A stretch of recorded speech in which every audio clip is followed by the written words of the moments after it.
Eh bien oui, donc le Grand Bornand accueille en 2021 la 37e édition de l'ANEM et pour nous c'est un grand honneur de réunir ici sur notre commune de 2000 habitants tous les élus de la montagne pour un congrès annuel comme cette année qui est assez atypique puisque on sort tous d'une crise planétaire et on espère surtout donc être à la sortie de cette crise et se retrouver, d'abord se retrouver, retrouver cette convivialité, c'est important.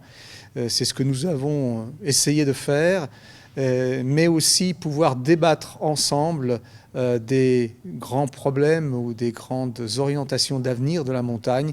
C'est un sujet, c'est des sujets qui nous intéressent tout particulièrement, nous, communes de montagne, qui sommes un peu l'archétype, je pense, de ce qu'est la montagne d'une manière générale et particulièrement ici sur ce territoire donc en Haute-Savoie qui a su s'assumer à partir d'un village, de ses habitants, de ses activités agro-pastorales encore très présentes et puis trouver la voie avec le développement de l'attractivité touristique que représentent nos territoires, eh bien d'être des territoires où il y a une vie locale, où il y a une vie économique qui est celle partagée entre l'agriculture et le tourisme.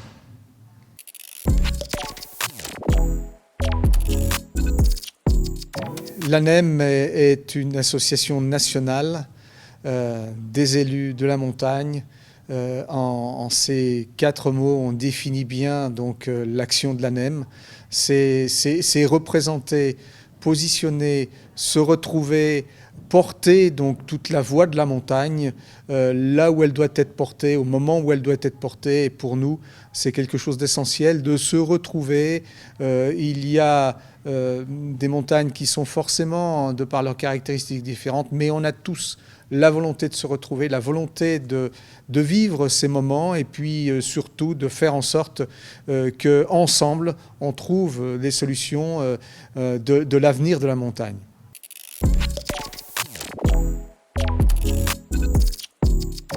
Toutes les 3 thématiques de ce congrès, sur l'agriculture, l'agropastoralisme, la sylviculture, sur l'eau en montagne et sur le tourisme, ont toutes leur importance, parce qu'elles sont extrêmement liées. On ne peut pas parler de tourisme donc en montagne si on ne parle pas de son territoire et de l'attractivité de ce territoire qui est essentiellement façonné par l'agriculture donc chez nous.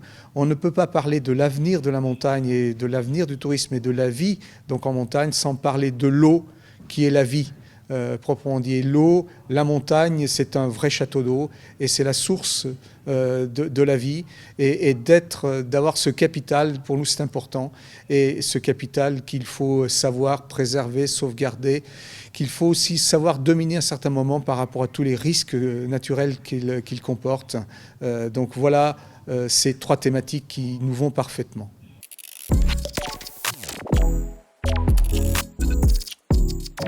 C'est bien simple, la crise sanitaire nous a concernés comme elle a concerné toutes les territoires et la France entière, mais les territoires de montagne aussi.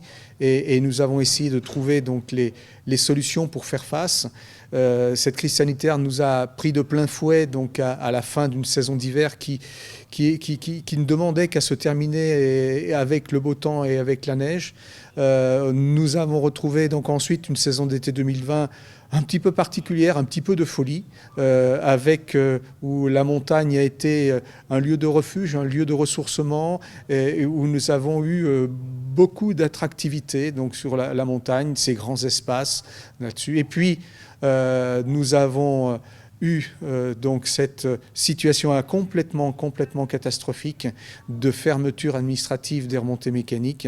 Je le dis simplement, au Grand Bornand, nous faisons 16 millions de chiffre d'affaires des remontées mécaniques. Cet hiver, nous avons fait 120 000 euros.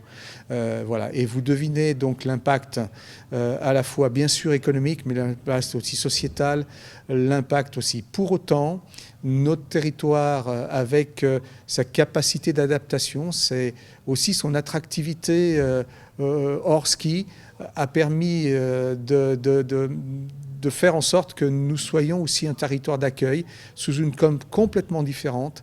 Et cette crise sanitaire à sans doute accélérer ce qui est demain, qui nous concerne tous, c'est la transition de notre modèle économique, la transition écologique de nos territoires. Et en soi, c'est forcément, il faut qu'on en retire aussi des sources en tout cas de questionnement, mais de recherche. Nous n'avons pas toutes les réponses. Mais c'est ensemble qu'on arrivera à trouver donc les solutions de l'avenir de la montagne de demain, qui sera forcément, bien sûr, encore appuyé sur le ski et la neige, qui constituent donc un élément majeur, mais sur lesquels la diversification, la transition, c'est des voies sur lesquelles la montagne s'oriente. Et la montagne a, je crois, beaucoup d'atouts pour pouvoir passer ce cap et être toujours dans l'attractivité qu'on lui connaît.